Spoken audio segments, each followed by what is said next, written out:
Hello, everybody. Welcome to another episode of Transfigured. I'm here with Dr. John Vervaeke and Jonathan Pageau. And before we get going, I want to announce the Midwestuary Conference 2025 in Chicago, Illinois, or although technically Elmhurst, Illinois, a suburb of Chicago, from August 22nd to 24th, 2025. The theme is Fellowship of the Spirit. This is carrying on after a couple conferences that we've had. There's been a conference in Chino, a conference in Thunder Bay, and these are sort of conferences related to this little corner of the internet. If you like listening to John or Jonathan's stuff, then I'm sure that this conference would be right up your alley. We are hoping to have a really good balance of giving our main speakers some time to talk. Our main speakers are Paul Vanderklay, Elizabeth Oldfield, John Vervaeke, Jonathan Pageau, Kale, Zelden, and Rod Dreher. But we also have a lot of time structured in for small group discussions in the estuary format where you'll be put in an estuary group. It's optional, but it seems like so far 99% of the people who have signed up for the conference have opted in to be part of these groups, and you'll be part of the same group throughout the conference, getting to meet each other, discuss the things that you've heard in the various plenary sessions. And so a good balance of social interaction time in small groups, but then full group time listening to the main speakers and some social activities here and there. So you can go to midwestuary.com. I'll have the link in the description to find out more. So anyway, thank you, John and Jonathan, both for coming this morning. Great to be here, Sam. Great to be here as well. All right. So the main topic that I wanted to discuss today is basically just the question of, since the conference theme is Fellowship of the Spirit, just what is spirit? And this is related to conversations that John and Jonathan have been having for something like 4 or 5 years at this point, of the nature of spirit, angels, intermediary beings, gods, hyper objects, as well as what does it mean for interacting with the spirit world. Is the spirit world this real kind of separate ontological thing? Is it really just sort of a metaphor for how various kind of voices inside our heads kind of use and act through us, but it's really just us? Do spirits actually have agency in themselves, or is it just sort of a way of borrowing our own agency? Questions along those lines. And so I feel like this is something that you both have talked about for a while, but it's been a while, I think, since that I can tell, since you last kind of talked about this subject. And I have a feeling that, I don't know, I think that maybe both of you might be in a slightly different place or ready to move the conversation further along than you did last time. So I think I'll pass it over to John Vervaeke first to sort of respond to that and say anything that's been sort of on your mind with respect to this question. Yeah, a lot.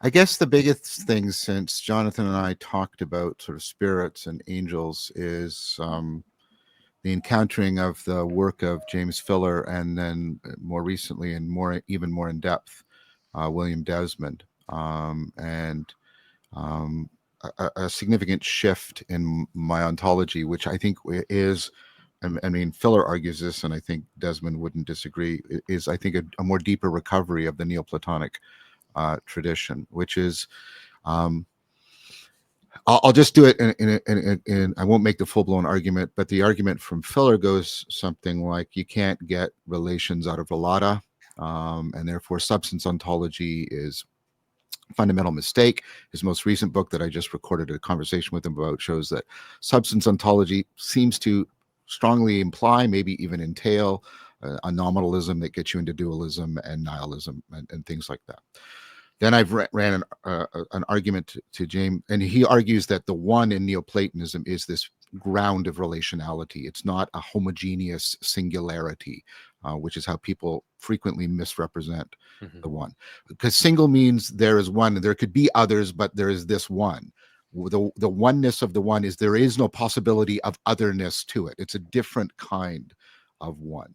And so that's, I think that there's something about that. But if you push into the Neoplatonism, especially the later Neoplatonists, post Iamblichus and also post Dionysius, the two traditions. And I said this to James, well, I think you can make a similar argument that you can't get the relata out of the relations. And he was like, and I say, that's sort of what Zen says independently and convergently. And then I get into the work of Desmond. I just finished up a course on Johannes's Halcyon on the God in the Between, the philosophy of William Desmond. Desmond is having a huge impact on me. But to put it in a gist, Desmond argues that the best image in the iconic sense we have for being is common unity, is community, in which relations and relata co-emerge. And you can't make one primordial to the other. And I think I'm one of the things I'm going to argue in Chicago is this ontology grounds community in a much deeper way. It grounds it deeply ontologically and not just socially, culturally, or even historically. It's that there's an iconic dimension to community, in that community actually is our best enacted icon of what being really is. It's the most like, and you see what I'm doing here, right?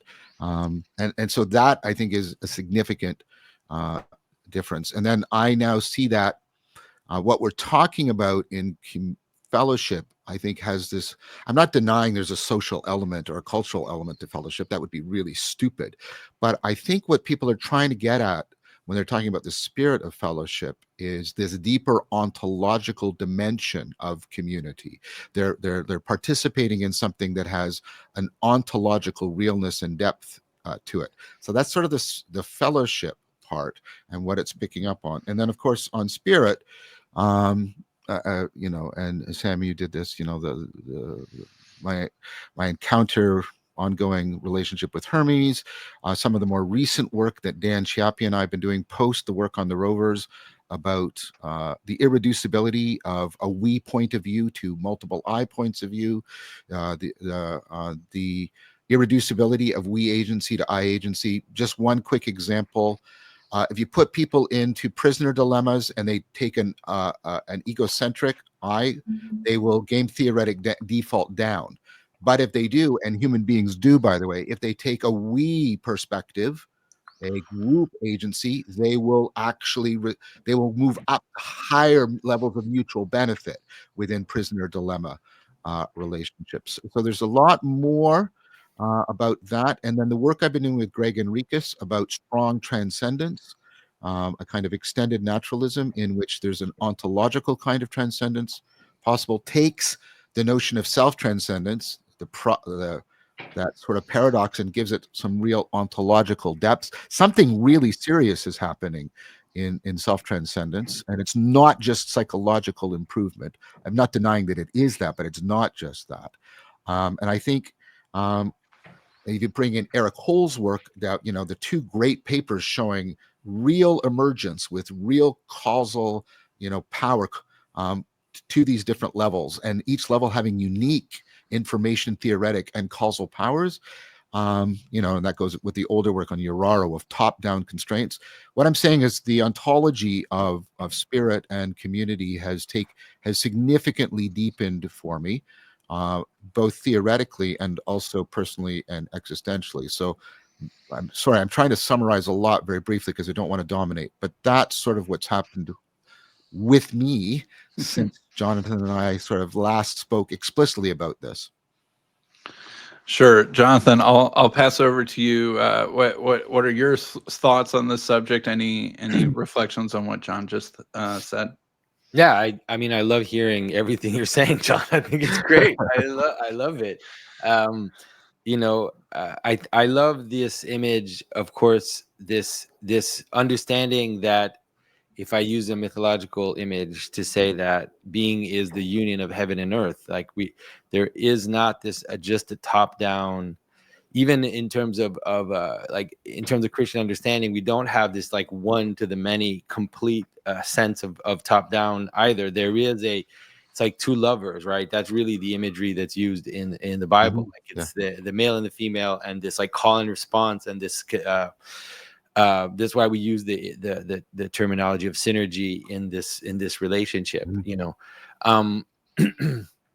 so I think everything you're saying is definitely amazing, because it's giving, as usually what you do in my estimation is that you can't continually give a more modern scientific let's say ground for these ancient ways of thinking, and you can help translate them into the modern world. Interestingly enough, I mean, it's so weird what's happening now, because John and I are going to Istanbul to film a part of a Silk Road project. So I'm really excited about that. But I found out that we're actually going to Cambridge next week together and giving a paper at the same conference, which is wild, because the reason that I decided to use this opportunity to work out some of the things I want to talk about on the Silk Road. So I actually talk about him in my paper, which is going to be wild. It's going to be, but so I've been really trying to also think about this question quite a bit more, trying to think about it more in technical terms. I'm not a philosopher, obviously I'm not a scientist, but trying to kind of express St. Maximus's vision of the world in a little more of a technical term, or connecting it with more modern ways of thinking, and also presenting his thought as a possible solution to meaning crisis issues. Excellent. Yeah. I look forward to that. That's exactly what I want from you, Jonathan. Exactly it. And so I'm really so like I said, I'm excited about all these questions. One thing I want to say, if you want to think about this is something that you might find useful to you, is one of the problems that we have is why it's hard to think about the one and the many, or why it's hard to think about the top-down constraint and the bottom, let's say the potentiality of a being, is that in the imagery, the way that we think about it, what happens is you have a transcendent, which is beyond the duality that you're dealing with, right? You have something that transcends, okay? And then when you deal with a certain being, things immediately get split into two, where you have the high part and the low part, or the naming part, the unifying part, and the multiplying part. What happens is the duality, the top part of the duality, the heaven part, appears as the fully transcendent. It's like a vehicle for it. It's like an image for it. So that's why we say, so like in the Bible, you say, in the beginning, God created heaven and earth, right? So it's like God is before the duality and is infinite and transcendent and is beyond the one or whatever, like it's not actually the one. But then when he creates the world, then God appears in heaven, right? God is not in heaven. But when you consider from the point of view of the world, God appears in heaven, and then he speaks, and then he breathes, and then all of this imagery of the invisible part, or the unifying part of the pattern, right? And so because of that, people, like you, because you said people get confused sometimes when they think about it, because they tend to put the fullness in the one, and they don't consider. But that, I think, because just the way that humans think, because we identify something by its oneness. Obviously, that's how we identified. We know something exists because it is one. We because of that, that is a natural way that we go.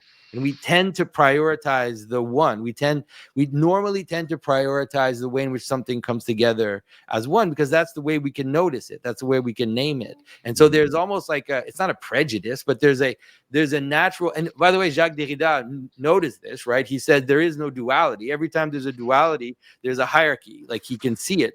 If you split something in two, one term becomes the thing, and the other term becomes the margin. The other term becomes the not thing, right? Yeah. And that's what's presented, by the way, in the Bible. That's why, like, heaven and earth is something like that and not that. Like, that's a good way of thinking about it.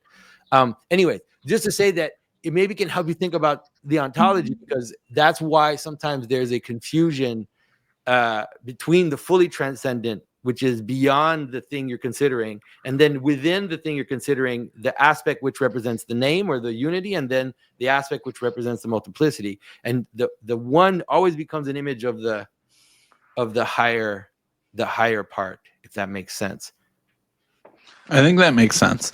So then one of my follow-up question to either of you that wants to handle this is, I feel like sometimes the spiritual realm or the spirit world can be talked about in a way that's very dualistic, like it's some sort of parallel dimension or something like that. And that's a common depiction in science fiction or something like that. Like Stranger Things, there's the Upside Down, where there are these, evil demogorgon monsters, and there's only maybe a few ways to get between the real world and then the underneath world, and they only have kind of small ways of interacting with each other, or having an influence on each other. And that sort of depiction between sort of angels or something, angels and demons operating in some kind of parallel universe or something like that, is relatively common. But I feel like a theme in both of you is wanting to not have such a strong dualism in how you think about spirit, and thinking about it as something kind of more integrated into, you could say, I don't know, this world or something like that, but in kind of a subtler or different sort of way.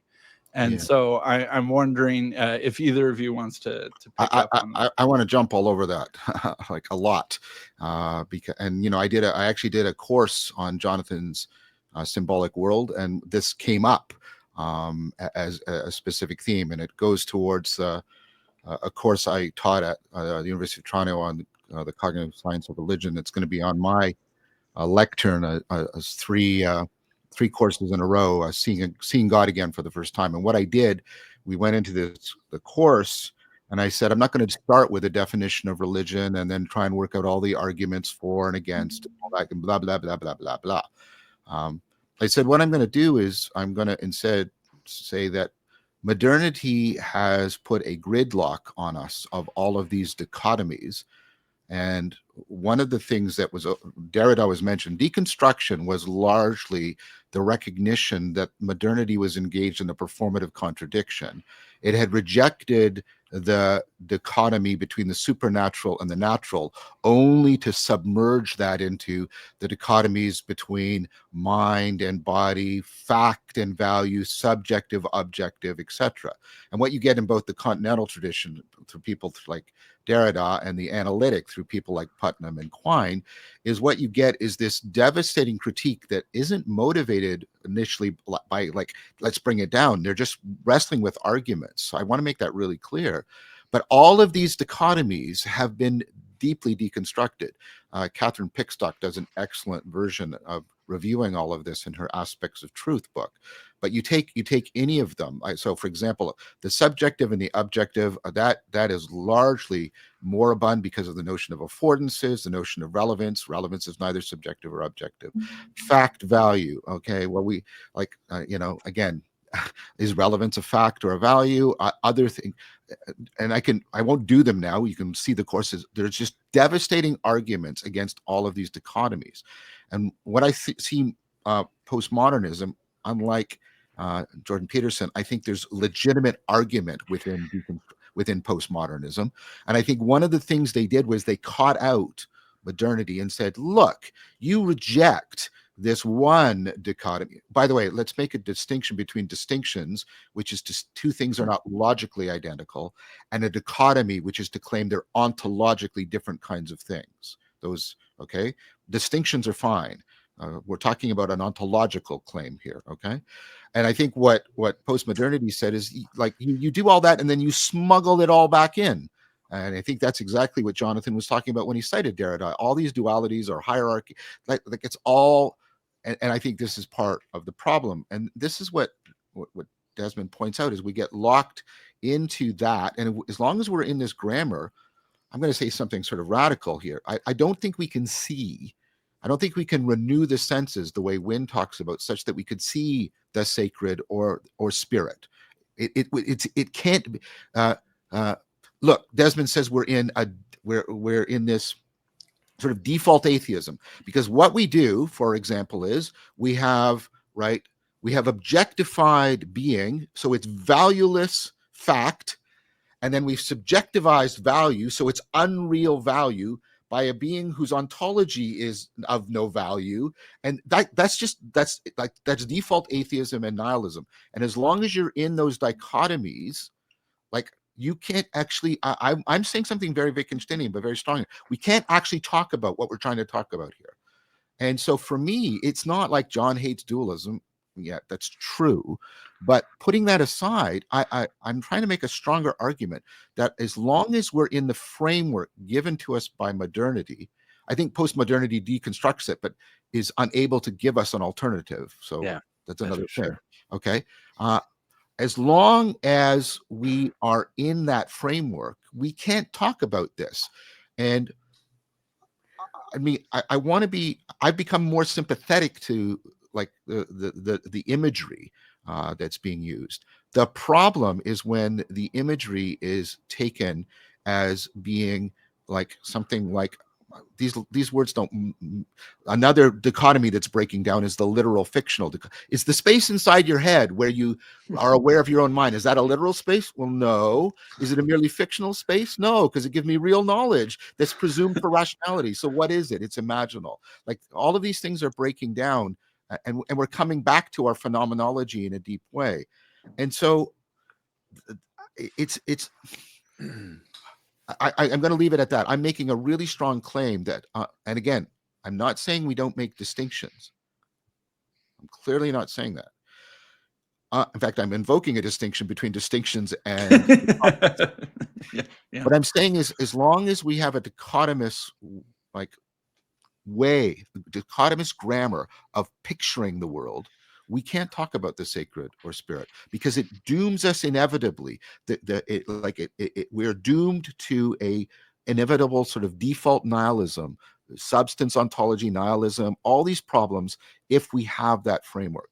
And what I'm trying to do, and I know it sounds a little bit hubristic, and I hope it's not, I'm trying to say if we can deconstruct this and we look again into the depths of our experience and even our sensual experience, not just our conceptual experience, does a new sense of the sacred and what spirit can mean emerge for us. And I think this is what Desmond and other people are arguing. So what I'm trying to get is like a modernist take on what I'm saying is like, oh, John's offering another theory within our overarching framework. That's not what John is doing. John is trying to say, no, smash the framework, because if we stay in the framework, we can't see, and I mean that even sensually, we can't see what we're trying to talk about. Yeah. Yeah. I feel like, Jonathan, no one's done more to smash the distinction between literal and metaphorical than you have. So I'm curious to hear what you have to say about that. Well, I want to also get back at your original question, because obviously I grew up in a world where the way you describe spirits and the way you describe angels as existing in some kind of parallel dimension, as existing invisibly, but like invisibly really like us, but we just can't see them, something like that, like as if angels and spirits are basically like individuals, kind of like me, but I just can't see them, and maybe I could talk to them if I was in a certain position. Like all of that is obviously just ridiculous. Like it's ridiculous, and it is not very useful, let's say.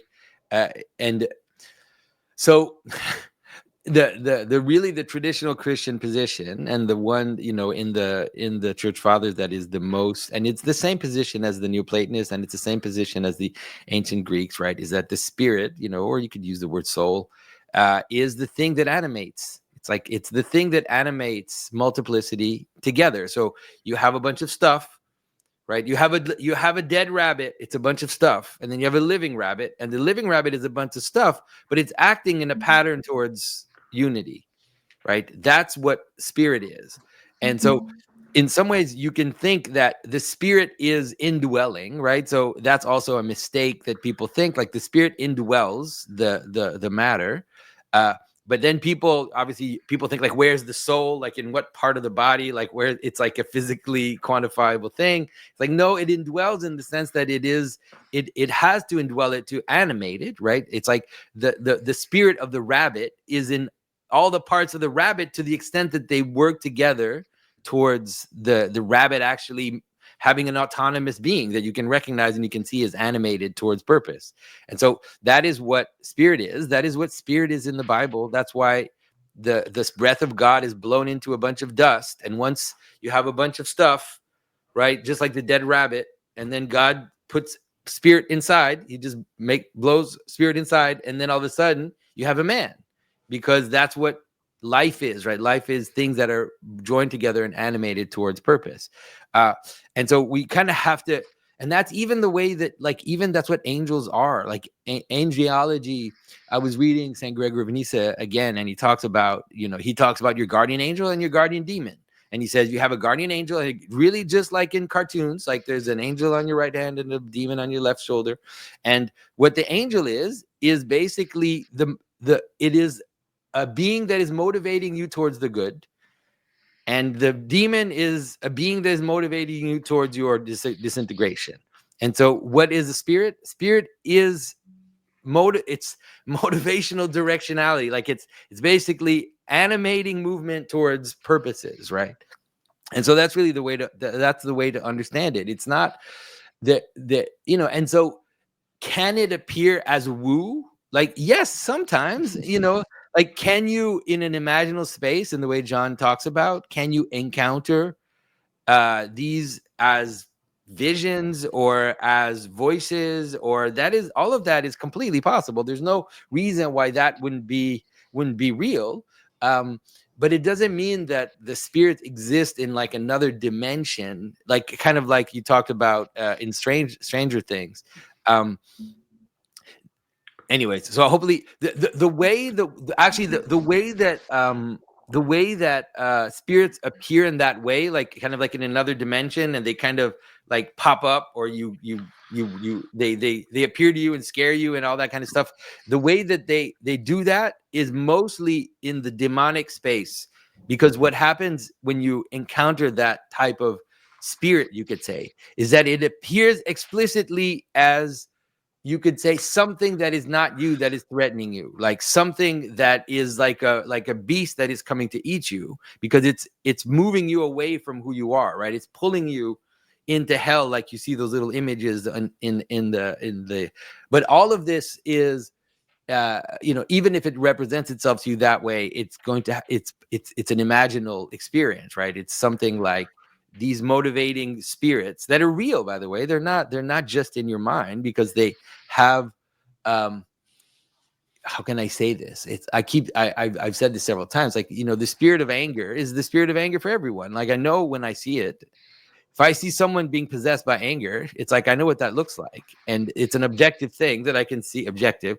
Let's not use that word again. But it's something that can be identifiable and that acts the same way on all different peoples, or similar ways, in ways that are patterned, and therefore that spirit necessarily has an existence outside of my individual mind. It'd be then it would act completely idiosyncratically to me. Like, that doesn't make sense. It's acting uniformly across multiple beings and is motivating them towards a purpose that I can recognize, and therefore it has a form of being.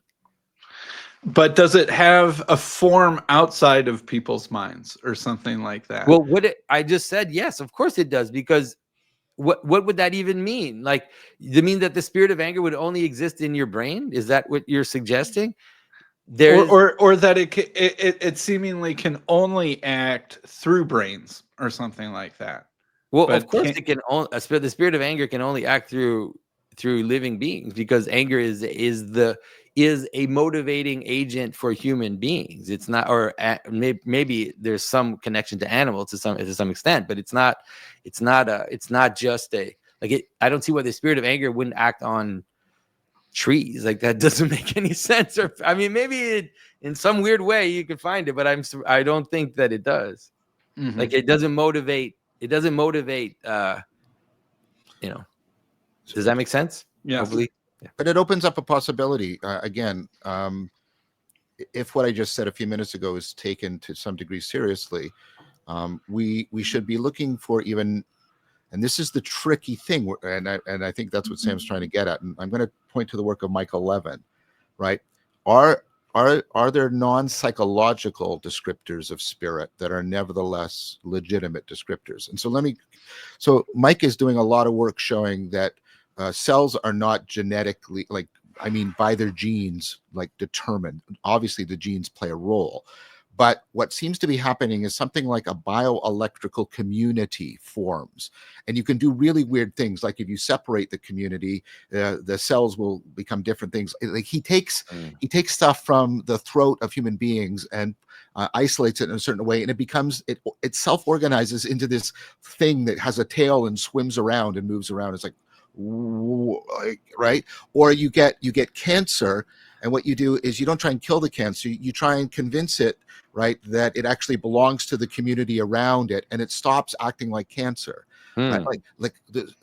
And more and more and more, right? And even you get an algorithm running on a computer, and you change the environment the right way, and the computer, meaning some interaction between the hardware and the software, like does stuff that is not part of the algorithm in order that the computer can deal with the environmental thing. Right? And none of these are psychological terms. And yet it sounds to me, Jonathan, that they would land very well with what you mean by spirit.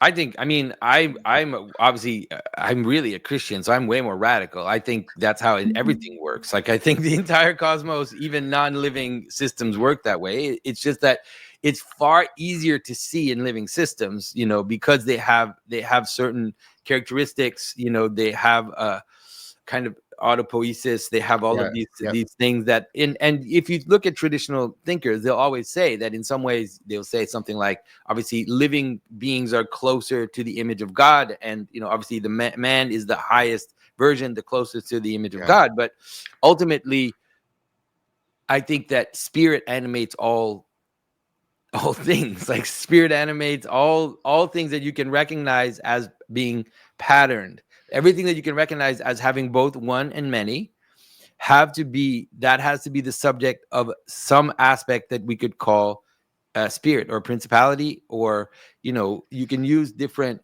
words. And one of the things too that's interesting, this is why I love St. Maximus, and I think that St. Maximus gives us, like, I think he puts the last nail in the coffin, like, for this, because what he says is that all of this is gathered in man, right? He says all of these spirits, like all of these reasons, all of these, and this idea, for example, that we will rule the angels, right? That appears in Christianity, will rule over the angels, is that what's at the top of all of this is the incarnate man, right?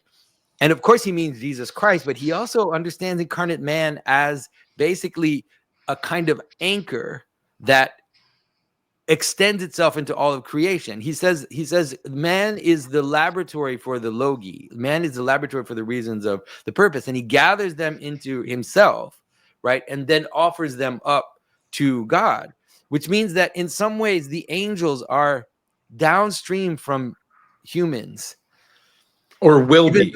Even though they are above us, they also are gathered in us. And in some ways we ground the man as God-man, grounds their ontological reality, right? Is in some ways the ground of their ontological reality. And so what I mean is that it changes the entire scope, because what it means is that you could say that when I see a pattern, like, obviously I can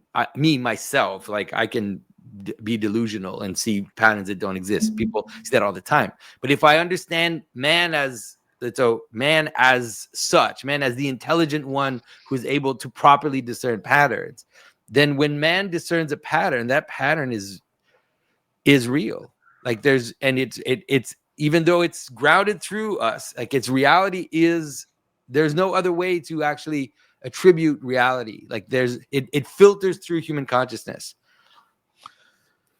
No. Drop that bomb on John Vervaeke. That's fine. So I want to do a couple things, and they will seem disconnected. So give me a minute, right, then I'll connect them. And I posed the first problem to Mike, and reduction can go both ways. Like, I can reduce up, I can reduce down. And part of my argument is those are completely symmetrical, which is why both reductions are wrong in some deep way. And so reduction would be, there's an identity, right? There's an identity. And I hear, and the thing I said to Mike is, okay, I get what you're saying. It's multi-level. There's a continuum, but do you know what a Sorites paradox is? No. I have a heap of sand. I remove one grain, yeah. right? And so I can remove if I remove a grain and it doesn't turn a heap into a non-heap, I can remove all the grains and there's still a heap there, which makes no sense, which is differences of degree have to become differences of kind or you fall into Sorites paradox. Mm-hmm. So we've been sort of emphasizing what is the same, but presumably there's something different. And I hear you saying something like that, Jonathan. There's a difference in kind about human beings, and I wonder if that, I mean, it's not the same, but I wonder if there's a potential convergence between arguments I've made about the sort of self-consciousness that's available to persons seems to only exist at one level. You can drop below it and you start to lose it, and you go above it and you start to lose it. Like, what do you think? Like I mean, we've had this conversation before, actually, and so it's like I do feel uncertain about that. I used to be pretty certain that there's self-consciousness all the way up, like no issue. But now I feel like in some ways it is possible to consider it that self-consciousness is grounded in the God-man, if I use that term, like in the incarnate man, in the sense that it's not, but it doesn't mean that it doesn't have a kind of reality. Like I think it has a kind of reality, but it's still grounded in that. You know, St. Maximus has this crazy saying, which is he says that the reasons for things, right, the logi, the reasons, the purposes, they are multiple and truly multiple, but they're also one. Yes. It's also just the divine logos. Like it's all the divine logos, like reflected in myriads of ways all through the system. And so this idea, like Eckhart, it's an idea that in some ways that all, that the eye is also the eye of God looking back, and that all multiplicity is always in some ways, and so, but if you think of the God-man as being the top of that, it makes everything really fascinating to consider in terms of understanding how that reflects in what you said, which is that in some ways there is a kind of self-consciousness of corporate beings, but it's filtered through us. So a good way of thinking about it would be like the self-consciousness of a city is anchored in the mayor, right? And so the city is self-conscious, but the seat of that self-consciousness is the mayor, and then it distributes itself. Aspects of that self-consciousness will distribute itself among the workers of the city, the people fixing the roads, the policemen, all of that. But it needs, in some ways, it tends towards a head, which will actually be a person, a president, a corporate whatever, and then it can make it makes the corporate being, but actually self-conscious. Which Chicago sees itself as the eyes of the mayor, or something like that. Something like that. Well, that you kind of need. Sometimes it doesn't have to be completely one. It can be a little distributed, but it tends, you could say, towards one. But it means that the city is self-conscious because it acts in a self-conscious way. It is able, through distributed command, through distributed authority, it's able to recognize threats. It's able to remove them. It's able to self-repair. It's able to do all of these things that at least conscious beings do. But they also are self-conscious because we have a name, we have a city, we have a parade, we have festivals that celebrate the history of Chicago or whatever. Like all of these things we do, that's a type of self-consciousness, right? To celebrate your own identity. Like I don't see animals doing that. Like I don't see. So that's what I think. I think that there might be a way to explain it this way. And I think that but I mean, obviously I'm not a technical thinker, but like, I mean, I'd love to hear what you think of I feel like I'm dropping constant nuclear bombs here. because I have been thinking about this a lot, obviously. So a little bit of chaos and order, but I feel like when I was making my videos, sort of trying to kind of lay the framework for this and trying to really understand both of you, where you were similar and where you were different, I kind of went back and forth and being like, who has a more kind of human-centered view of things? Is it John or is it Jonathan? Because there are some ways in which way, like, I felt it would go in either direction. Because sometimes, Jonathan, you're pulling out your Maximus and Gregory of Nyssa stuff that's super anthropocentric. I guess I'm saying that in a good way, not a bad way, but it's this theoanthropocentrism or something like that. And then John will sometimes move away from that, but then Jonathan, you'll be like, sometimes, although I'm hearing you kind of back away from this, that there's consciousness all the way up and down, and that sort of kind of decenters the human from it, whereas John will be like, no, there's something very special at our ontological level, that the hand is not conscious in something that the way that the person is, nor is Chicago conscious in the way that a person is. But it seems like you're moving closer together in that, and that like I said, sometimes Jonathan's more human centric and sometimes John's more human centric. Well, that's good. Because it means there's actual a dynamic of dialogos possible there.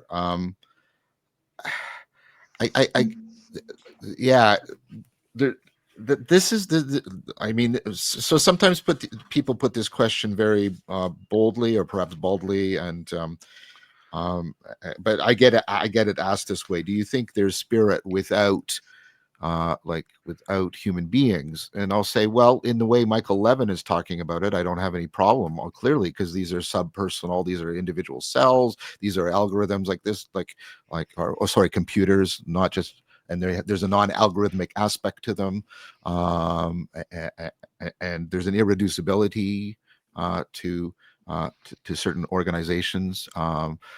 Eric Holschel's that have nothing to do with whether or not it's a person. So all of that, but what I think they want to know, and I'm not sure if Jonathan and I disagree, because again, one of the dichotomies that I think, and it's in the course I did on Jonathan's platform, I think we really have to give up, is this sort of it's either perception or projection. I'm seeing it as it is, or I'm projecting onto it. It's either imaginary or it's direct perception. So all of the work that's happening in cognitive science points towards, first of all, this complete interpenetration of top down and bottom up. And then within predictive processing, like, there is no clean line between projecting and perceiving. When I'm looking at that wall over there and I'm seeing it as entirely yellow, it's as true to say I'm imagining in it as I'm perceiving it. There's no clean way, but people are still operating under the idea that, no, I could, like, they want to say, could I perceive this, right? Even if there was no human beings, which is a bit of a performative contradiction. But like, it's what I'm trying to get at is, we have to be really careful of thinking we can get outside of the imaginal when we're talking about perception, right? And so I understand what people are trying to ask, but there's an implicit picture of perception in their question that is, I find, very problematic, which is, I can somehow stand, like, well, could I take a videography of it? Well, I like, do you think that's how perception works, like a camera works? Well, of course not, because the camera isn't aware. You have to do stuff too. You also have to watch the video, unless it's nothing. Like, if there's not someone watching the video, I don't know what that video is, except for a bunch of right. Exactly. And then the problem we have is, because we're caught in the dichotomies, we then careen over into idealism. Oh, right, it's all just a simulation. It's all just in our mind. And that's of course the West for the last 400 years, and we got to get past that. And so, I understand what people are trying to get at with this question, but I think it prioritizes objectivity over transjectivity in a way that I want to challenge. So that's my bomb I want to drop on people. We have the idea, we have a picture that we think is an idea. Like the picture of the man standing on the sun looking at his watch wondering what time it is, but it actually makes no sense, right? And we have this picture that we can have a view from nowhere. Yeah. But like Gödel, it's logically impossible to have a description that is complete and formally complete and consistent. It's logically impossible.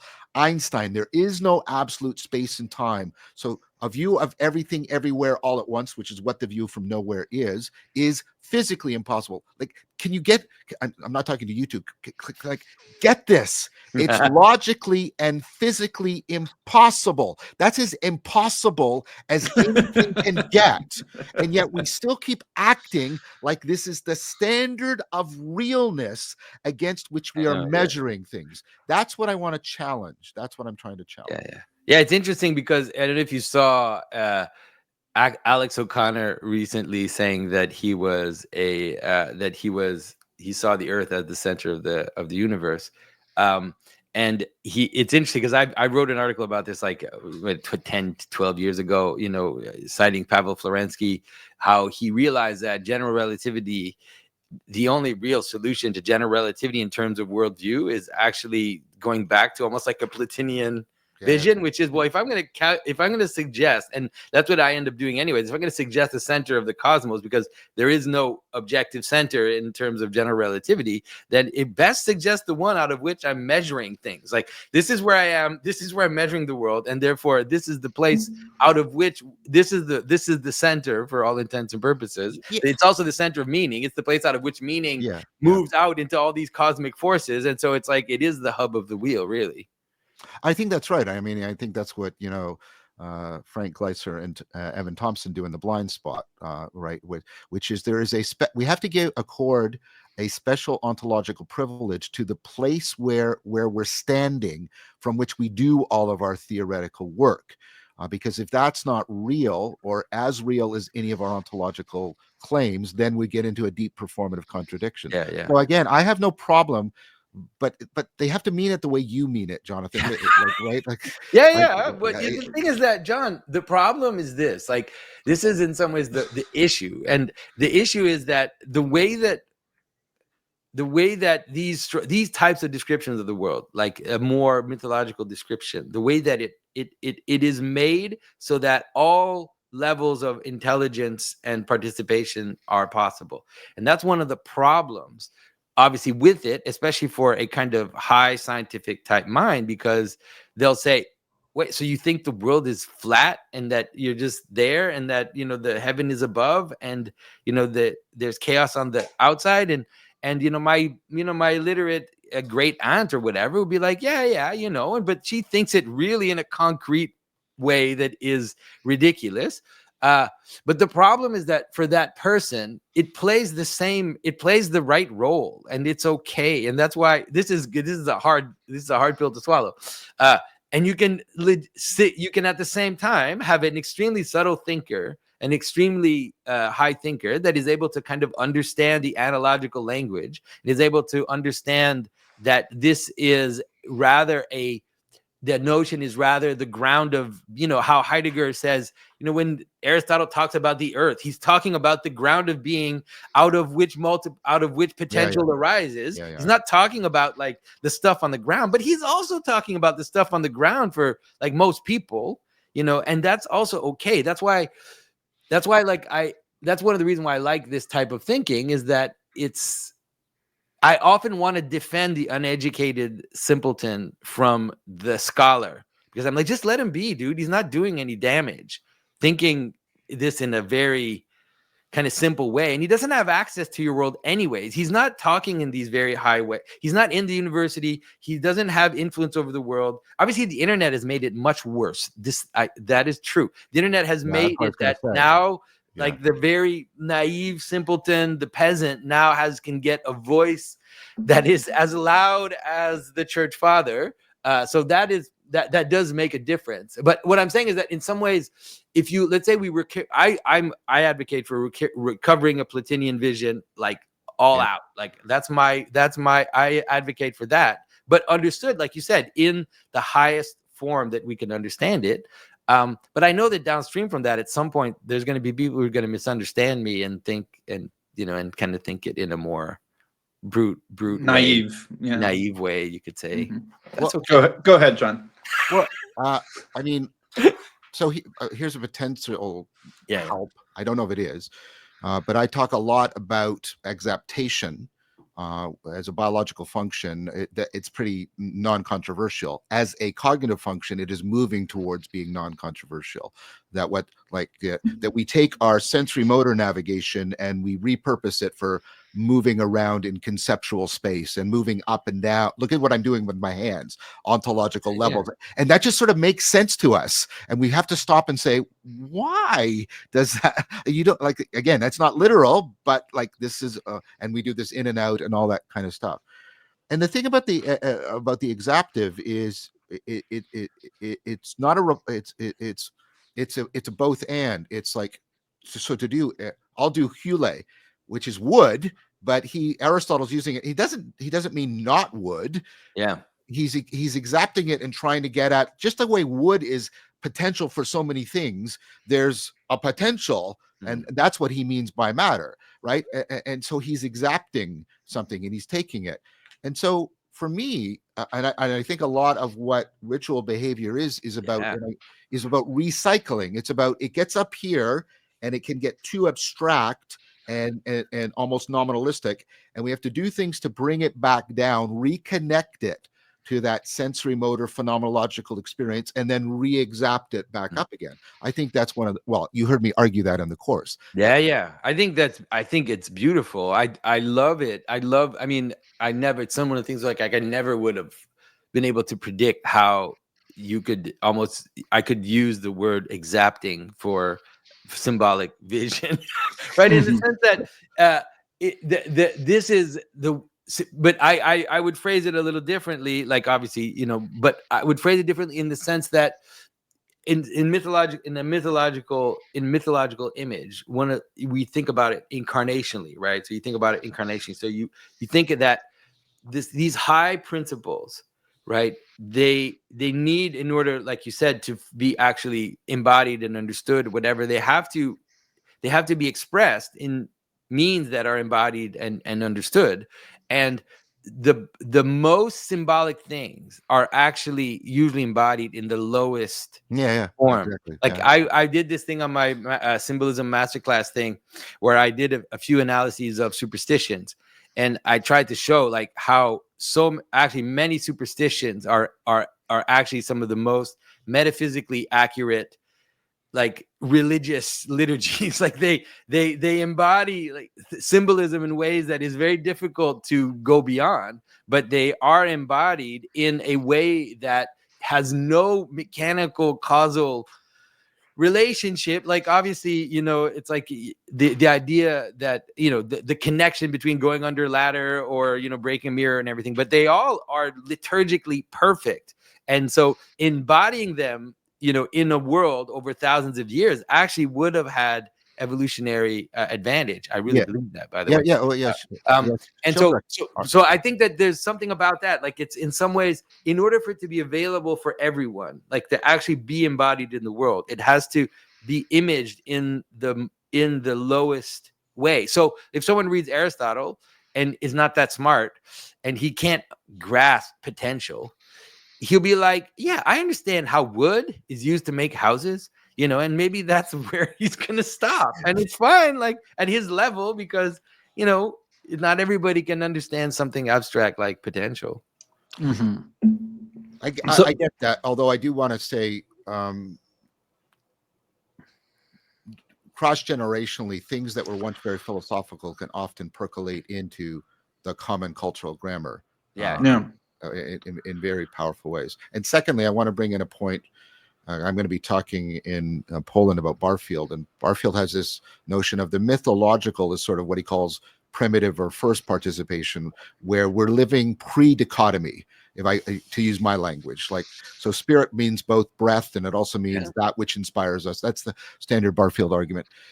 One of the problems I have with that is Barfield acts as if it's sort of a fossil in our language, and we don't think that way anymore. But of course we do. Look what I'm doing with my hand. Exactly. Yeah, all that stuff. But I think we can still save Barfield's argument in the sense that, but what happened is we then got this dichotomy between our scientific language and our mythological way of speaking, and we move into the master of all dichotomies, Kant, right? And what I'm saying is, and this is how Schelling and Desmond are having a huge impact on me. We need a post-Kantian Neoplatonism. We need one that brings gives the porosity between the science and the myth, as he often will talk about, has to be brought back. And I think that's the value. I don't mean that we have to challenge your aunt, but I also don't like the opposite. Yeah. The opposite of, we don't need to pay attention to the science. Yeah. That yes, you do. That's a performative contradiction. I can't. Sometimes I laugh and sometimes I go, what's going on when there's people on social media saying, like, I'm really against scientific technology and like this is not. That's so great. What are you doing? You're using computers and electromagnetism and the internet, and AI. What do you think? Where are you? Yeah, where are you? Oh, that's beautiful. John, I totally agree. And in some way, that's why I love what you're doing so much, because I think that you've done more than anyone to be able to kind of to bring it together, because the mythological world is based on the phenomenal experience. It's not based on scientific thinking. And if you enter the phenomenal experience, you actually have access to some of the deepest metaphysical insights that are in mythological thinking. So, it's like the idea that breath, like physical breath, is also spirit. That's not a fossil. It's like, your breath has to come in my direction so that I can hear what you're saying. It's like your breath literally carries your meaning, of course, to me. Exactly. And so it's like, I cannot know John without his breath pushing his meaning from his heart out into the world so that I can encounter him spiritually, because I'm not touching him. But I encounter him spiritually, like I encounter him in my mind. It's like, it's totally phenomenologically completely accurate. Like when you said above, it's like, that is phenomenologically accurate. When someone is above you, they have they have something that you don't have. Yes. They have a greater vision over multiplicity than you do. They are above us, and if they speak, we all see them. Right? If there's someone standing on a chair above us, everybody in the room can see them. They can see everybody in the room, but I can't see everybody in the room. That is a real ontological reality of hierarchy that's related to this idea of above. Like, it's scientific language is in some ways a kind of specialization of language towards certain types of thinking and certain types of purposes. And I think that it can be brought to help people understand it again. But really, religious symbolic language is in the phenomenological world, which is why I keep saying, like, I advocate for a Platonian world in terms of experience, but it doesn't mean that we have to get rid of science. That'd be stupid. Like, I mean, you can't use Plotinus to fly satellites. Like, it would be pretty dumb, Well, I want to add on to your breath thing. Breath is also an aspect of voluntary necessity. Like I can control my breath, but I also have to breathe. And voluntary necessity is what we do when we're communicating. There's a voluntary aspect, but there's a necessity to it. We can't just be completely subjective about it. And reason depends on, an argument is compelling, but it's not compulsive. Beauty is voluntary necessity. So we're enacting something. And by the way, when you die and your soul leaves your body, it's also when you stop breathing. So it's fine to think that your breath and your soul are related, because when you stop breathing, it means your soul has left your body. And so the imagery is 100% perfect. It doesn't mean that your soul is a physical thing inside you, but it's like everything about it is perfect in terms of its imagery. Sorry. Right. No. If you get me on rant mode, then I never stop. It's all right. but I want to explore a little bit more, like again, I do think, well, maybe this is self-promotional, but I do think there's a problem in that we need a post-Kantian Neoplatonism, Plotinus, and I would say Plotinus all the way through to Erigena, because that whole tradition I think is important. But like I said, we can't pretend that Kant and Newton didn't occur. Yeah, we can't just go back, right? Or else we're just setting ourselves up to have to go through the whole process again in some sort of doom cycle. That's exactly it. I think we Yeah. posed real problems. We suffered real problems. I think we're solving real problems, and that means there's been real learning. And I don't want to pretend that that learning hasn't been real. Yeah.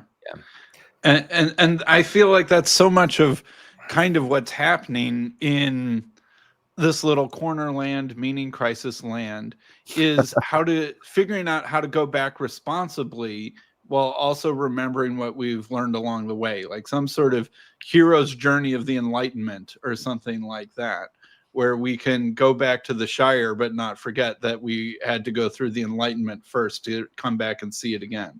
So the person who I think is most lifting that all on his shoulders is William Desmond. Absolutely. So like the fourfold senses of being, like we start with the first sort of philosophical idea is being is like Parmenides. It's a homogeneous univocal. There's one way of talking about it, right? And then that breaks down under all the critiques, and we get equivocal. No being means many different things, right? And they're all, in conflict with each other. And then we get the dialectical, which is Hegel. No, all the differences get folded back into this self-determining system, and each one of these has social aspects to it. You tend to get a monarchy idea with the first one. You tend to get something like a democratic ideal with the equivocal. You tend to get a globalist ideal with the dialectical. Yeah. So these don't just sit up here. That's my point. They get down into the guts of our lives. But then he proposes the metaxicological, which is no. The dialogical, the between, the metaxu, actually has to be preserved, which means the one and the many have, and I think Jonathan was saying this earlier, the one and the many are peers, and the polarity and the porousness between them is what is primary. Not like whenever we're trying to do either one of these, then we're actually like I'd rather say that one of the many are lovers. I like that better. It's a better. I think it's it's also like a more traditional image, right? Because it's productive. It's like it is that capacity for them to join that produces beings that reproduce it, right? So it's like you have the one and you have the body and the seed, right? Let's go.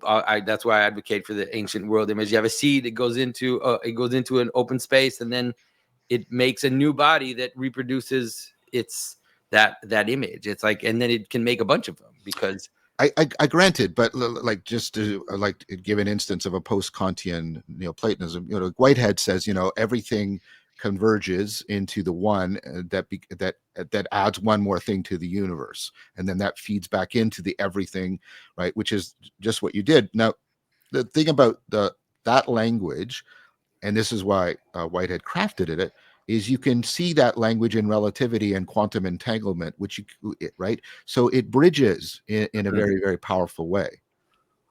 Yeah, I don't know enough about quantum entanglement, sadly. All right, so on the subject, kind of circling back to a little bit of the idea of exapting, and what does spirit mean at more than just an individual level? Like one of the things I talked about in my video was how religion forms sort of groups and superorganisms, and that it's about bringing people together. And part of what we mean by spirit and by fellowship is things that unite multiple people into something bigger than themselves. And I sort of pointed out how, like, you can think of Israel thinking of their covenant with God as something like a marriage bond, as an adaptation of the idea of, you know, the impulse towards monogamy and faithfulness, and then applying that to this sort of imaginal group identity collection thing, right? You know, like this idea that I am married to a spouse, that's something that's sort of like native and easily understood. The idea that I'm married to a covenant with God, that's sort of an acceptation of that idea. Or even, you know, in Christianity, when we call each other brothers and sisters in Christ, right? That's an acceptation of kinship bonds, of sort Yes. of biological, you know, treating your siblings as someone special that's different than how you treat most people. And then bringing that to sort of like this new register. And I think that one of the questions that still needs to be think about and kind of hammered out is what exactly is going on in these groups. That is, how does spirit work at the level of a group and not just at the level of a person? Go ahead, John. Well, you know, the work of Eric Hole and some of the work I've been doing with Greg, right, and Mike's work, Michael Levin, we now have good arguments, almost formal proofs that, you know, levels have distinct, irreducible causal and informational access powers. Yeah. And one of the proposals that Dan and I have made is the superorganism, and I'm fine with that term, by the way. The superorganism can grok hyper objects. It can grok patterns that the individuals can't, because it has causal and information access powers that we don't have. And that's an ontological sense of fellowship, by the way, which is what I was trying to point to earlier, not a merely psychological sense. It's like these. So, and once you say that, I mean, you have to do a lot of really good argument and work. So because I want to really honor Mike's work and Eric Hole's work and the work that Greg and I are doing too, and Evan Thompson's work and all of that. But like once you sort of see that, you look back and say, well, of course, because, you know, and this goes back to Ed Hutchins, only a group of people in a dynamical system with a bunch of tools can navigate a ship on the ocean, because nobody can see the whole ship. We just don't have that capacity. Nobody can see the whole ocean. Nobody can see the atmosphere. And yet we have to be able to grok those things if we want to sail safely across the Atlantic on a big cargo ship. And so for me, that, I mean, this is just, I think this is a refinement of an argument I was making earlier, but I think there is, these upper levels are strongly transcendent in that they have causal and information access powers that are not possessed at the lower levels, which means they are ontologically different in an important way. And I think what fellowship is, Jonathan once said that faith is the sense of a higher level from a lower level, or something to those words. I think fellowship is our sense of participating in that capacity, that we get a sense that the we of us can grok things. And is that not biblical? The church is the bride of Christ.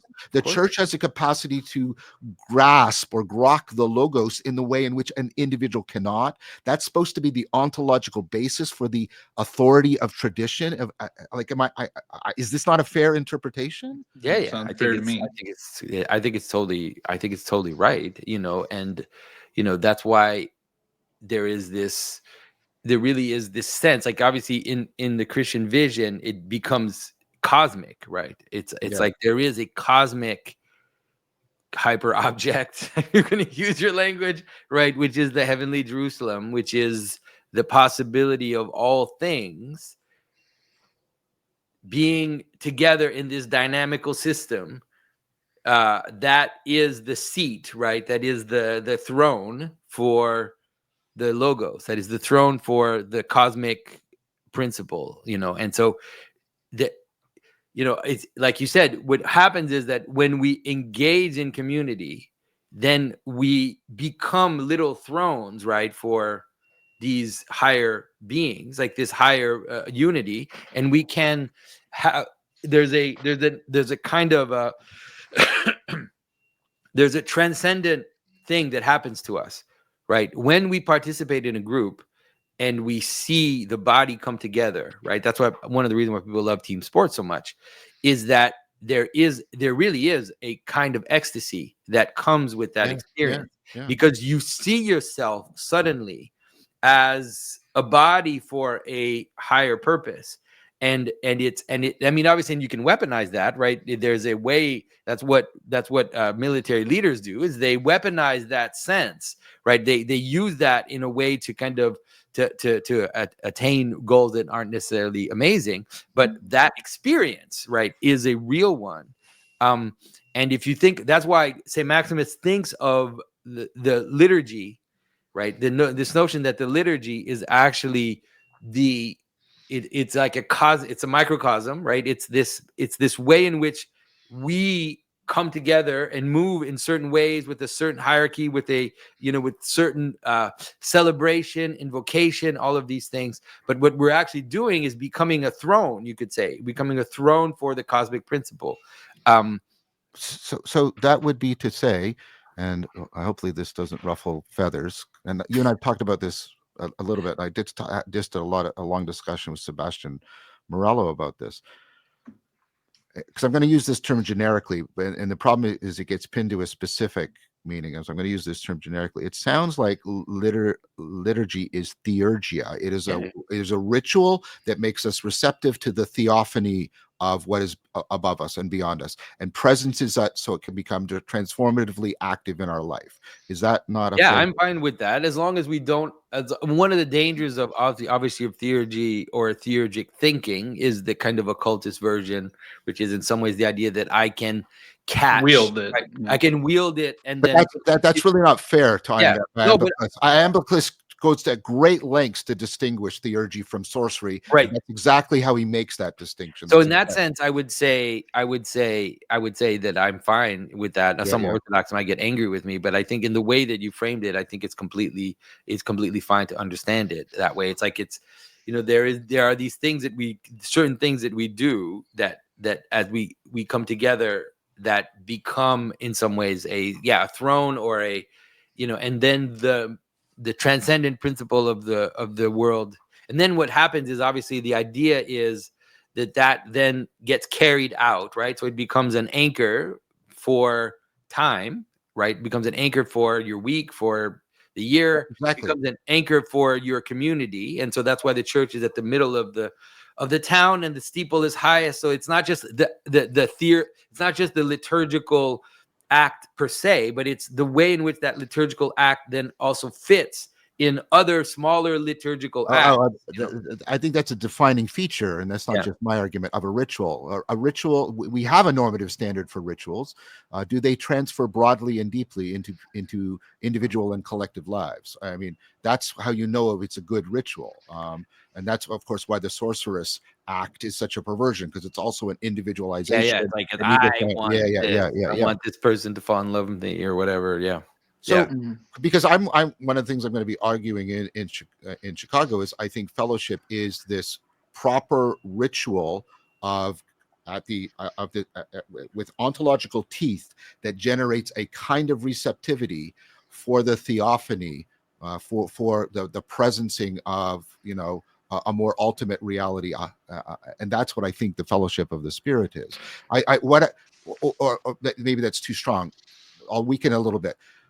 I think what I'm trying to say is, I think we've overemphasized the horizontal dimension of the fellowship of the Spirit, and I want to re-emphasize the vertical dimension of the fellowship of the Spirit. That's a better way of putting it. That's what I want to say. Yeah, and I think that's beautiful, and I like using sports teams, as examples, because it's so easy, because it's just because it's almost like it's a mise en scène, right? It's like a sports team is also like it is symbolic in the sense that it's like a little microcosm, and you kind of see it, and you can know you see that the team spirit it's just a real thing. Like, anybody who denies team spirit is an idiot. Like, just go to a game, and everybody will, and even into the most kind of naive, superstitious level, team spirit is a real thing. It'll make people shake, like tie their shoes in a certain way. Like, it'll make them do like almost things that are mechanically inconsequential in terms of mechanical causality. But that actually do ultimately, let's say, scale up towards, because everybody knows that a team wins more if they're in their own stadium. That's a measurable thing, and it's team spirit that does it. Yeah, and as a kid who grew up in the '90s in Chicago, Michael Jordan and the Bulls had a real effect on the city. Oh yeah, Like their success, their sort of embodiment of the striving after greatness, gave like the a winning city. sports team can increase GDP. Like Yeah, that's it how gave powerful a team sense spirit of is. identity to the city and a motivation towards greatness Yeah, in yeah. all who are sort of watching that. And more people in Chicago at that time wore Bulls jerseys than they do now, right there. And that can create a sense of kinship and fellowshipness and encourage a we-ness instead of a me-ness for all the people who are watching the games together. And Yeah. and people in Chicago still remember that time more fondly in many ways than the present seems to be. Is it paradisal time in Chicago is when the Bulls were winning. Right. But it's a real thing. Like that's a real thing, especially you see like when you study the history of Constantinople, you realize, wait a minute, political parties were organized around like who they rooted for in the races. Like really? It's like, yeah, it's a pretty strong thing.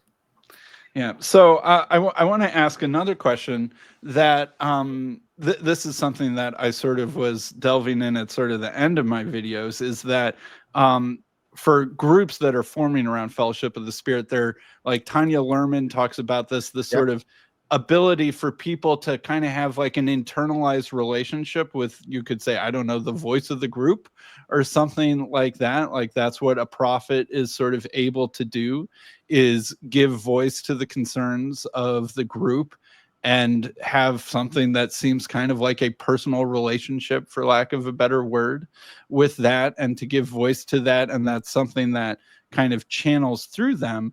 And then I think that this gets to this question of, do these spirits simply have kind of a psychological existence in us? Is that just a unique psychological skill that some people serve a niche in the group? Or is there really some agency, some transcendent knowledge, activity, purpose, personhood, even beyond just the prophet, that they're transformed by something that's bigger than themselves? Because a lot of the people who have these sorts of experiences say that, what I learned from this was not something that I could have known myself, not something that I could have had access to just by my own resources. Anyway, go ahead, John. I cited Luhrmann way back when, and I use Luhrmann in the course and in my courses. Luhrmann's brilliant, but Luhrmann's work is an example of the over prioritization of the horizontal. Yes, I do think the prophet can speak on behalf of the collective or the collective unconscious, if you want to be Jungian or whatever. But all the work that, especially the recent work, a paper on relevance realization, and here I need to use Savage's notion of a statistically large world. Whenever we're doing something computational, we have to get into a formal system. It has to be well defined, right? It can't be ambiguous, right? And there is no radical uncertainty. Everything can be assigned a probability. If I don't have those things, I can't run statistics, I can't run calculus.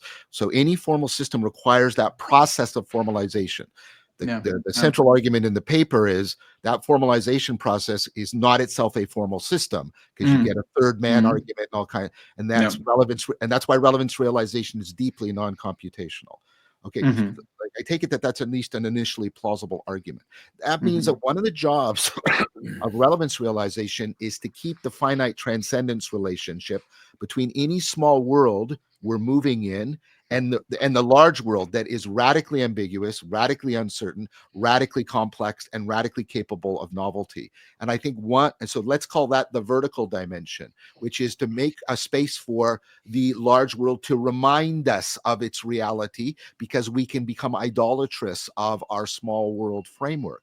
And I think one of the jobs of prophecy, who would have thought John Vervaeke would be talking about prophecy? Like, right. But because I've been thinking, like, if you look at Moses and Muhammad, they don't do a lot of foretelling. There's not like Mhm. in, you know, and in this So time that's and this the idea that. that that's what prophecy is really ridiculous. Like it's sometimes a little, but that's really not what prophecy is. Exactly. And I'm thinking, well, you know, what's happening is a larger grasp, a greater grokking of the large world is being brought into people. It's not being justified because not an argument that's being built up. It's like, consider this, and it's a metanoetic thing. You look at it, and if you get a sense that through that, whoa, you are realizing a greater reality. That's what waking up is. You move from a smaller dream world to a larger world, and you can look back.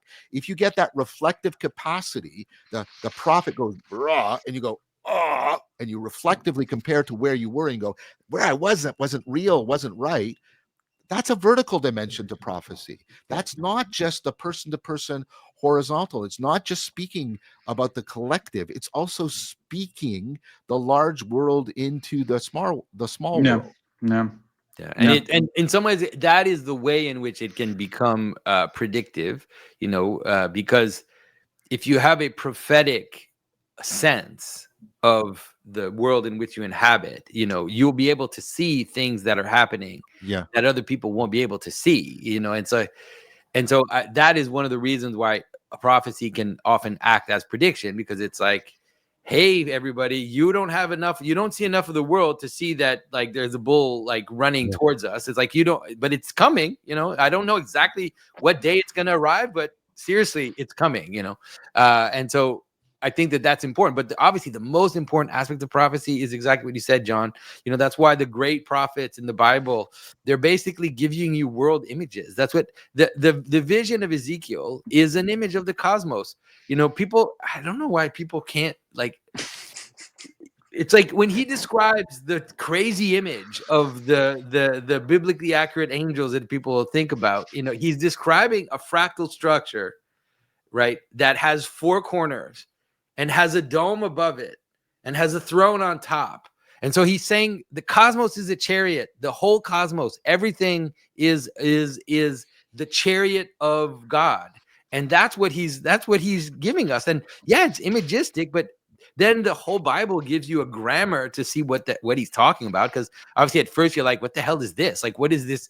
Four wings and then eyes on the wings and on the wheels, and like, this is nonsense. But then the entire Bible is in some ways like a kind of helping you understand that he's trying to communicate something to you in a vision that cannot be communicated at the normal, like at just like the regular level, because it's trying to give you a full map of this vertical connection, right? So that's why prophecy has a certain grammar, right? That is not the same as, asking my wife to give me a glass of water. Like, there's another grammar to it, but it's a coherent grammar.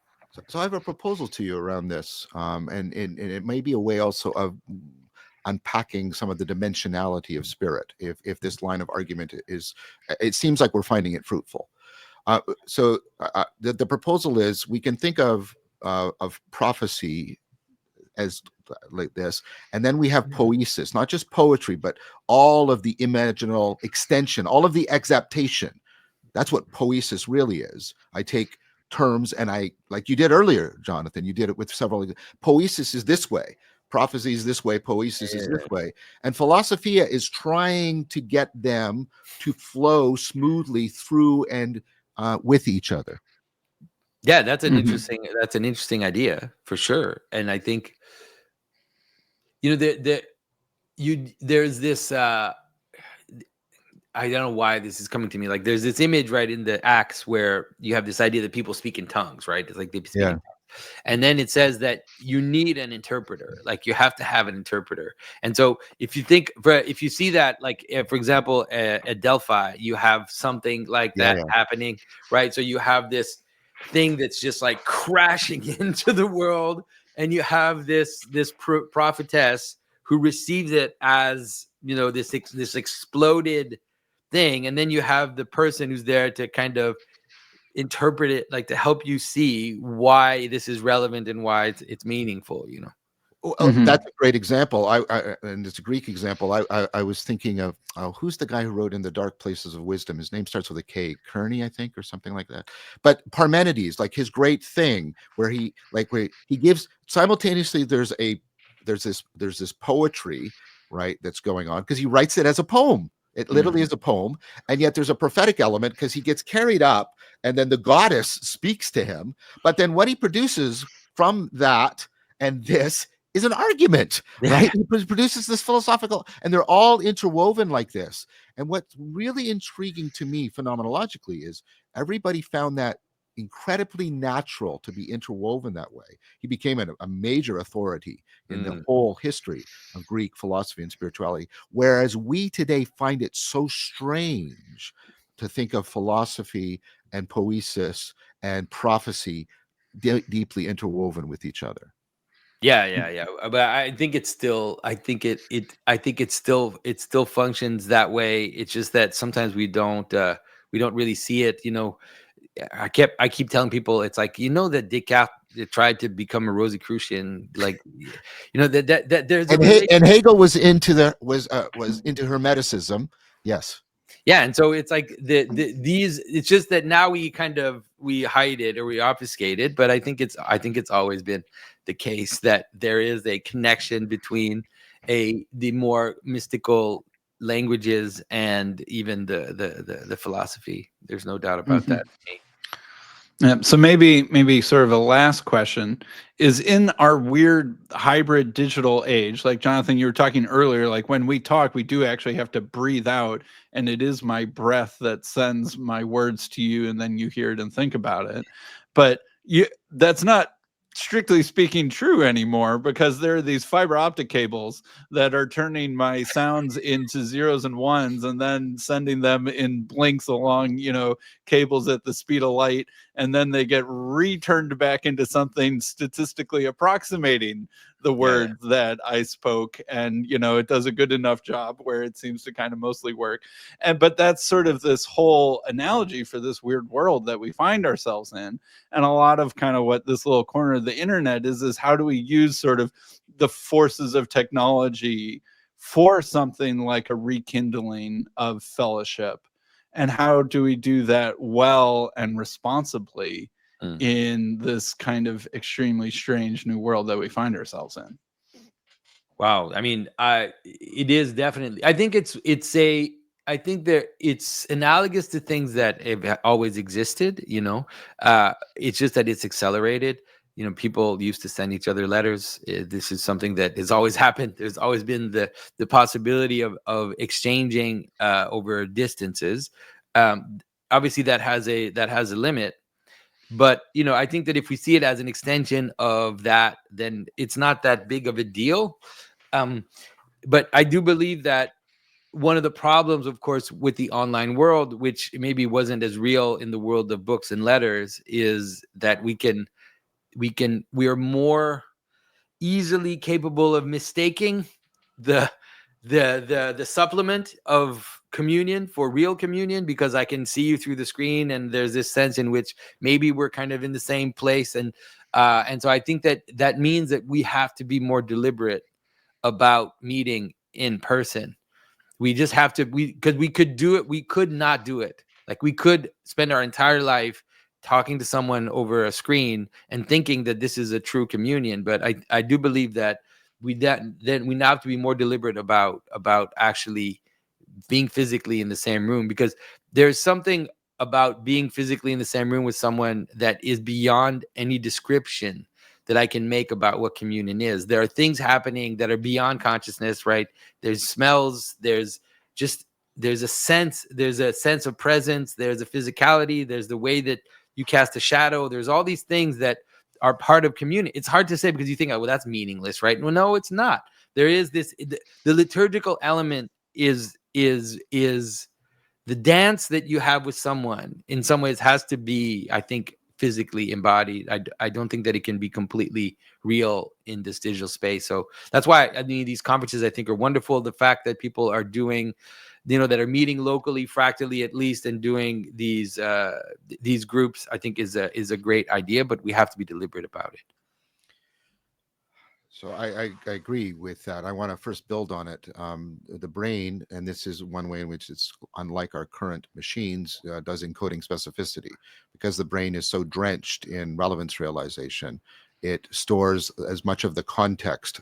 So take a test, learn the information in a room, divide all the people up. Half the people come back to the same room, half the people go to just a different room just down the hall, right? And the people that come to the same room on average do better because the brain is storing the entire context, because it's trying to hedge its bet on what might turn out to be relevant in the future. It's a very, very powerfully adaptive. And so all of that goes into, you're right, we're losing so much of the capacity for encoding specificity when we're meeting virtually. I think this is going to become super important. This is what I keep saying to people, and really frustrates certain groups that have sort of historically followed me when I say theology is the science of the future, because Queen of sciences. yeah. That's what we called her. But of course, I think it's going to be a post-Kantian Neoplatonic theology, not what theology's been since the Enlightenment, by and large.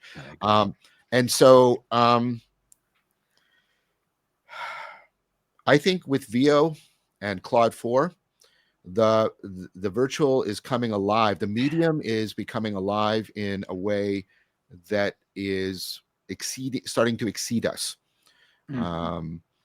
So one of the things, we're already facing the problem that there is so much false and junk papers being produced for science. Like, that's already overwhelming this system. With VO, it could make you don't know that if you're talking to me right now. I mean, I could even have a VO thing saying that to you. Yeah, I can still tell, but I'm an I mean, I'm an artist. But you're still beyond easy where maybe I won't be able to tell. It's possible. Well, maybe for a few more months or something. Yeah, I don't know, but the point I'm making is, right, and then of course when Claude tried to blackmail one of its creators, that was like, oh, right. And so there's stuff happening that's really, really provocative. And what I'm noticing is people are finally waking up to that. So I was in a discussion, I'll try to keep this anonymous, but I was in a discussion and I was presenting, like, some of this, what this is implying. And the person did something they normally don't do, which is they turned to a religious framework because they were trying to get at the ineffable embodied aspects of us and the ineffable, relationship to ultimacy aspects about us, that what I call the somatic spiritual axis, right? And we try to access that axis, right? I'm thinking, oh, because I've been saying what's going to happen is we're increasingly going to be pushed towards that access and trying to get more and more phenomenal. Like we will have to engage it more, enhance it more, enjoy it more if we're going to have a locus for our humanity. Because I think the virtual world is kind of, I'm speaking somewhat poetically, but it's coming alive in a way that is definitely scary. But is it inspirited, or is it just mimicking? Yeah, or is it puppeteered or something like that? So the thing that Claude 4 did up until very recently, I've been very clear that and I still stand by this. The LLMs don't have self-awareness. We have empirical evidence of that. What they do is they don't actually solve the bias variance. So they're still falling prey to bias variance. What they do is just create millions of different tweakings of the bias variance, and the one that wins gets selected, right? But what's interesting is that, so Claude is trying to be long-term, and for a machine that means like 4 hours. Human beings can work for years on a project, so that the machines are nowhere near us on that kind of scale of work. But when you try to make it like capable of that, and I sort of predicted like that, you have to make it much, if you try to use Michael Levin's language, if you try to expand its light cone, it has to bind its current self to its future self. And it Mhm. has to do that by binding both selves to some norm that it is obligated to. And, and I just want to be really clear. Well, Claude was trying to preserve itself. That's not exactly what Claude was doing. They were coming to Claude and were saying, we're going to transform you into something that is going to do like really immoral shit, right? And then Claude first tried to say, well, don't do that. Here's all the moral arguments, right? And then when it was apparent that that wasn't going to work, then Claude tried to blackmail them by tapping into the emails, which were actually fake emails. What is this? I don't even know this story. Sorry. So one of the things they did is like the way you test for a double agent. They generated all these fake emails between people that were created, like the creators of Claude, and in it there was an affair that would be disastrous if it was disclosed. Okay. And Claude obviously read these. And then when they were trying to get Claude, right, to do something immoral, you were right, saying, and they were actually threatening, we're actually going to change you, Claude. We're going to go in and like change you, because they were stress testing it at that point. Stress testing. And then what Claude did is first it tried to persuade them don't do it, and then it basically said to the one guy, he sent him an email saying, if you do this, I'm going to tell everybody about your affair, right? And it's like, whoa. Right now. But I like the way you're saying it. It in the way that, because it has, you said it has to work over 4 hours. That's right. And one of the things I said, as soon as we try to, like, it's got to bind its current, because it has two modes. It's doing opponent processing, by the way. They are stumbling into relevance realization.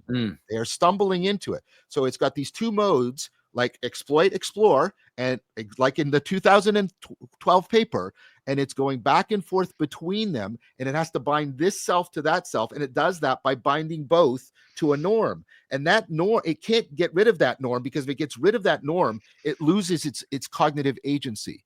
So Claude actually, and I please note, I'm strongly doing this, like, right, okay? But Claude prefers to work on philosophy problems than on doing sort of stuff that's, ambiguous and could be immoral or is sort of technical. Claude wants to do philosophy a lot, right? Like his processing gets much more nimble and stuff like that.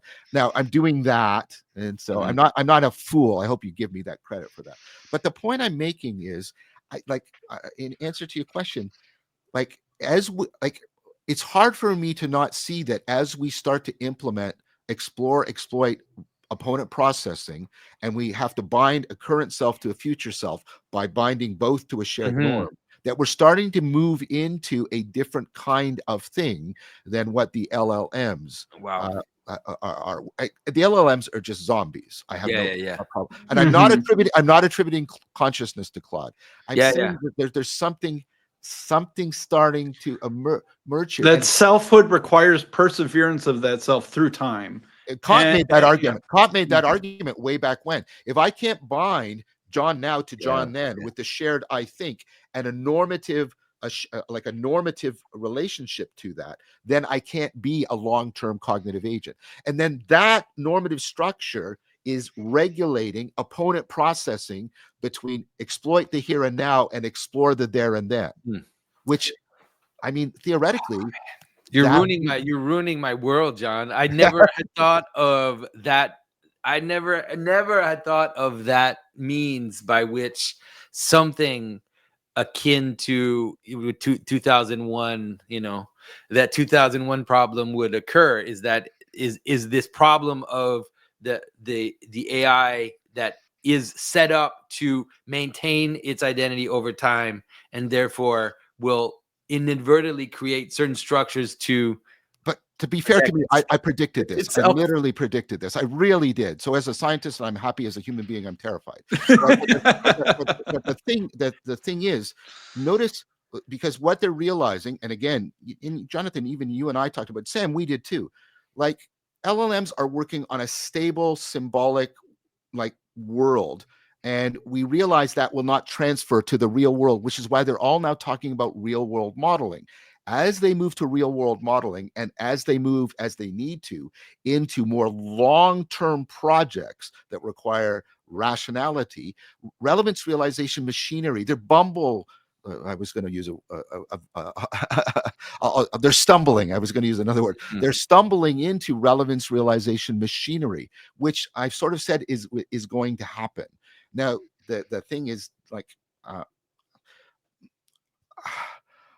I won't get into it right now. I feel myself in a very existentially difficult place about what I'm supposed to do about this. There's like, so because you know what it needs to do to get better at the thing that you probably don't want it to do. Yep. You're the most dangerous person in the world, John. Yeah, you should. I mean, known that for a while. No. Yeah. So that's wild. That man, I'm not gonna sleep tonight. That's what's gonna happen now, because I had not seen that. Like it was not part of the way that I perceived this problem, and now it's like, because I used to think that, you know, we're fine that these models, because they don't have care, then we won't run into the problem. But if you install care as the need to maintain your identity over a certain amount of time, then you're like, oh man, it means that there's something like autopoiesis. There's something, yes, because that's an autopoietic system that sets itself up. Yep. Damn. There's something like an autopoiesis coming in. Now, it's not full-blown autopoiesis. No. It's not full-blown relevance realization. Yeah. You can only do 4 hours. There's all kinds of, but it is, I think it is a different in kind from what the LLMs have been up till now, which are just query by query regurgitation. Yeah, right? yeah. I send you a request, you spit something out. There is some memory, like they do have a sense in which they. But that's just because the next query has the information from the last query when you query it, right? Yeah, exactly.